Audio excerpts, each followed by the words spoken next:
बिस्मिल्लाहिर्रहमानिर्रहीम। अस्सलाम वालेकुम 10th क्लास। उम्मीद है बच्चों आप सेहत और ईमान की बेहतरीन हालत में होंगे। आज के इस लेक्चर में 10th क्लास हमने चैप्टर नंबर 11 शुरू कर रहे हैं जिसका नाम है ट्रांसफर ऑफ थर्मल एनर्जी, यानी हीट का ट्रांसफर होना। तो ये जो फर्स्ट पैराग्राफ नजर आ रहा है इसको याद करने की जरूरत नहीं है, इसमें बस हमने ये वाली लाइन पे गौर करना है। When two objects with different temperature come into contact, जब दो ऑब्जेक्ट आपस में एक दूसरे के पास आते हैं, कौन से ऑब्जेक्ट जिनका टेम्परेचर जो है वो डिफरेंट हो, तो thermal energy flows from the hotter object to the cooler one. तो गर्म ऑब्जेक्ट से ठंडे ऑब्जेक्ट की तरफ जो है एनर्जी फ्लो करती है एक प्रोसेस के जरिए जिसको बोलते हैं हीट ट्रांसफर, यानी गर्म जिस्म से ठंडे जिस्म की तरफ हीट का ट्रांसफर होना, ये प्रोसेस कहलाता है हीट ट्रांसफर। हीट जो है वो तीन तरीकों से बच्चों ट्रांसफर होती है। Three primary types of heat transfer, एक कंडक्शन है, एक कन्वेक्शन और एक है रेडिएशन। यहाँ से आपने हीट ट्रांसफर की डेफिनेशन याद करनी है और तीन तरीके आपने याद रखने हैं, कंडक्शन, कन्वेक्शन और radiation.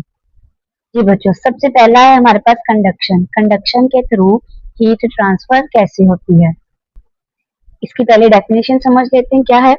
Conduction is process by which heat is transfer through direct contact between particle in material without any actual movement of the material।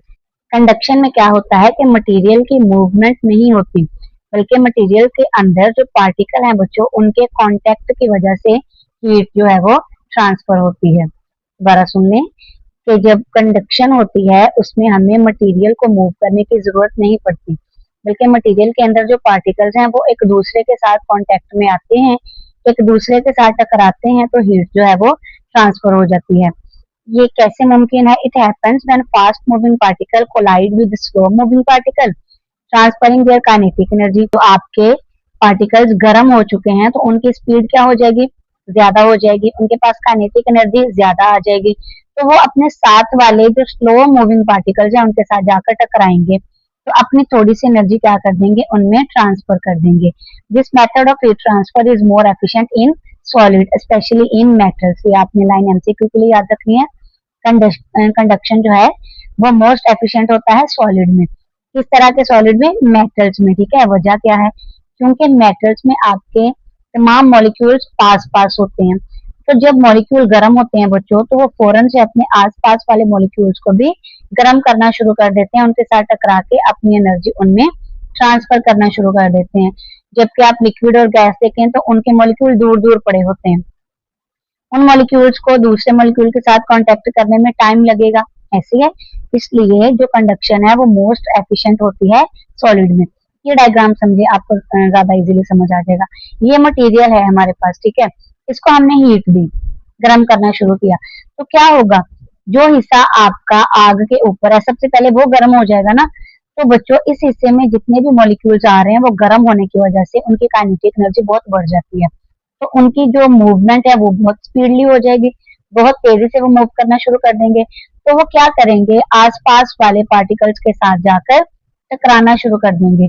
जब वो आसपास वाले पार्टिकल के साथ जाकर टकराएंगे तो अपनी काइनेटिक एनर्जी उनमें ट्रांसफर कर देंगे।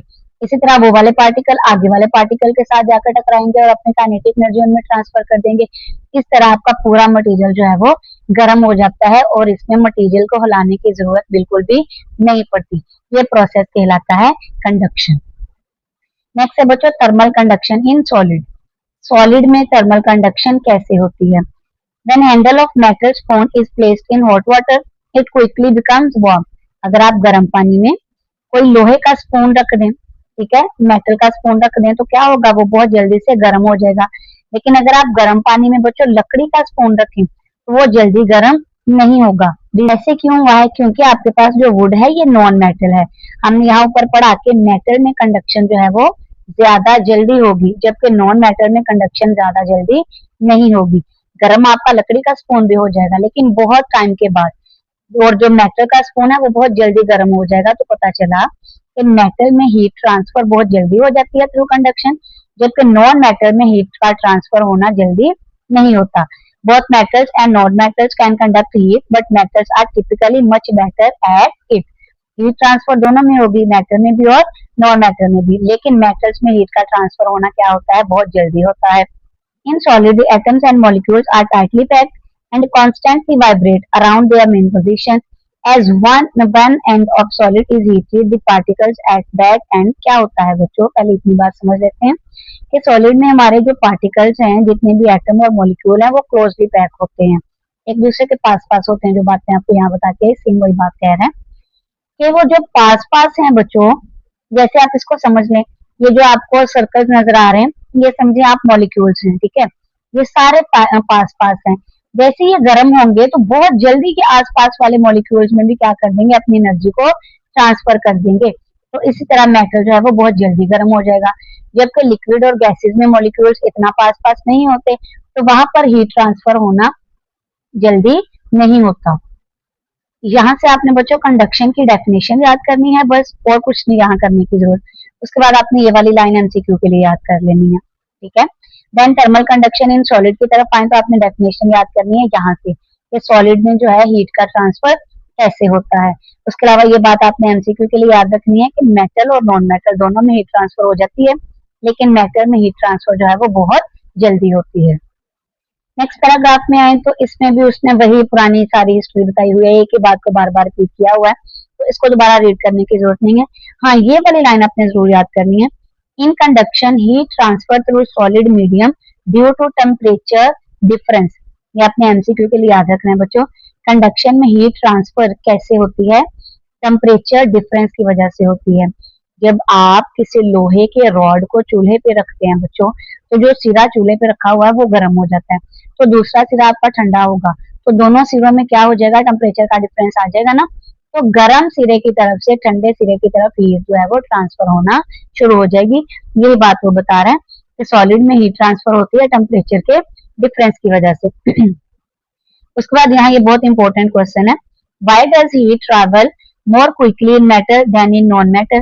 पीछे हमने कहा कि मैटर में हीट ट्रैवल जल्दी हो जाती है जबकि नॉन मैटर में नहीं होती, इसकी वजह क्या है। तो बच्चों मैटर में फ्री इलेक्ट्रॉन होते हैं जो क्या कर रहे होते हैं, हर टाइम मटेरियल में घूम रहे होते हैं। तो जब आप मेटल को गर्म करेंगे तो ये जो फ्री इलेक्ट्रॉन है जो कि घूम रहे हैं, इनकी स्पीड बहुत ज्यादा हो जाएगी, तो ये बहुत स्पीड से पूरे मटेरियल में जाकर हीट को क्या कर देंगे, ट्रांसफर कर देंगे, हीट को फैला आएंगे। इसी तरह मेटल में हीट जो है वो बहुत जल्दी ट्रांसफर हो जाएगी, जबकि नॉन मेटल में ये काम नहीं होता, क्योंकि नॉन मेटल में फ्री इलेक्ट्रॉन्स नहीं होते, तो हीट भी जल्दी ट्रांसफर फिर नहीं हो सकती। यहाँ तक था बच्चों हमारा कंडक्शन का टॉपिक। अब इसके साइड पे जो टिडबिट आ रहा है हम वो पढ़ लेते हैं। Diamond are best heat conductor for better than metals.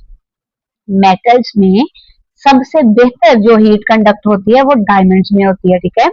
A higher quality diamond can conduct heat 4 to 5 times better than copper. एक अच्छी किस्म का डायमंड जो है वो कॉपर की निस्बत 4 से 5 गुना ज्यादा हीट को ट्रांसफर करता है, ठीक है।